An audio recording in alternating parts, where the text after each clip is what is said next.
Something I believe is becoming increasingly important in business today is the ability to change our state, to adapt to the situation we find ourselves in, particularly in these uncertain times. Here are 3 things I've found helpful.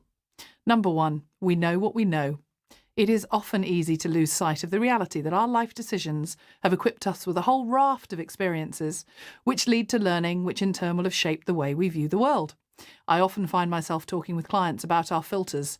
I think of rose-tinted spectacles or dark glasses, which can hide the reality of what is going on from us if we don't notice when we're making assumptions or perhaps failing to consider that there may be another perspective.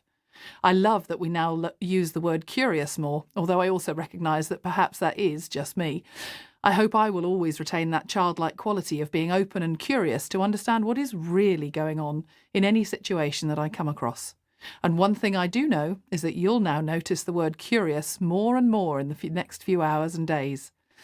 In terms of achieving state agility, it can help to think, what don't I know?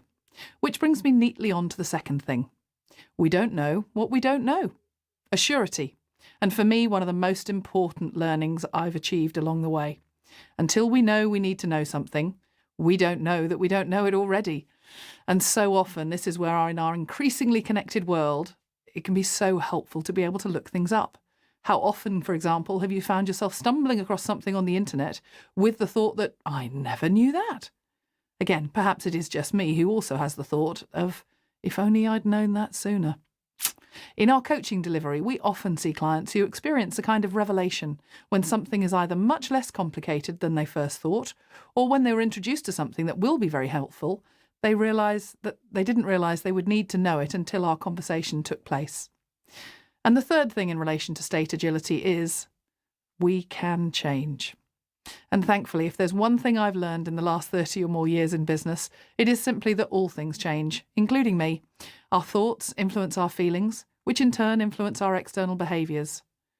The responses our behaviours prompt then influence our thinking, our feelings, and again, our behaviours, and so on.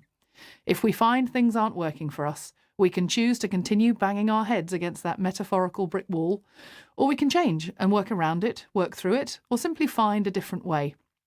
As a client said to me recently, sometimes the only way through is through, and I've had to change in order to get this through. To find out more about how we support our clients with state agility, click through to our website from the link below.